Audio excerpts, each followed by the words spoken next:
Hindi naman tayo papayag na hindi mapanood ang isang video na ito. Naman po hindi na magpapakahaba. Tatlo lamang po yung aking sasabihin. Number one, sasamantalahin ko na po itong pagkakataon na ito para magpasalamat sa lahat ng tumangkilik, nagtiwala at sumuporta sa inyong lingkod sa loob ng 12 taon. Hindi po malilimutan ng inyong lingkod ang inyong pagtitiwala. At habang buhay ko pong babaunin sa aking pusong damdamin, ika nga nila, forever ko po yung utang na loob sa inyo lahat. Pangalawa, nagpapasalamat din po ako sa ating mga kasama na magpapatuloy ng mga inumpisahan ng inyong lingkod, si Mayor Dino Chua, Vice Mayor Dave Manalo, 10 po na bubuo ng Sangguniang Bayan.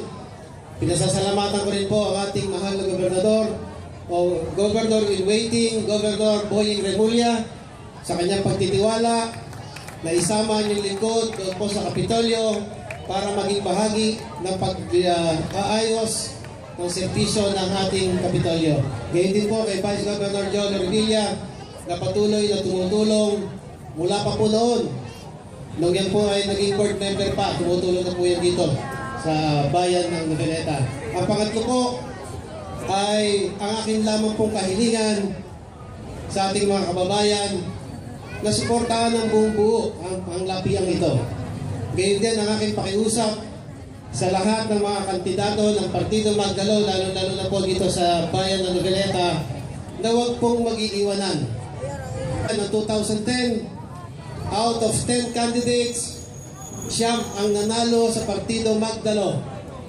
At noong 2013, out of 10, 8 ang nanalo sa Partido Magdalo.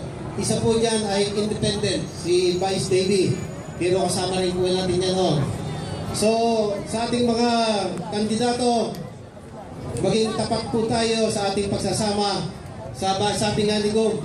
Remulla, John Vic.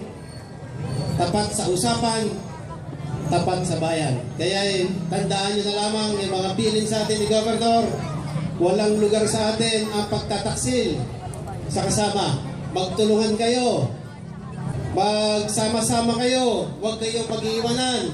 Kaya yun lamang ang bilin ko sa inyo, kayo ay magtulungan upang sa ganon pagdating ng Mayo, Agis, ang 9 eleksyon, Agis, panalo ang buong Partido Magdalo, kabayan ng Noveleta.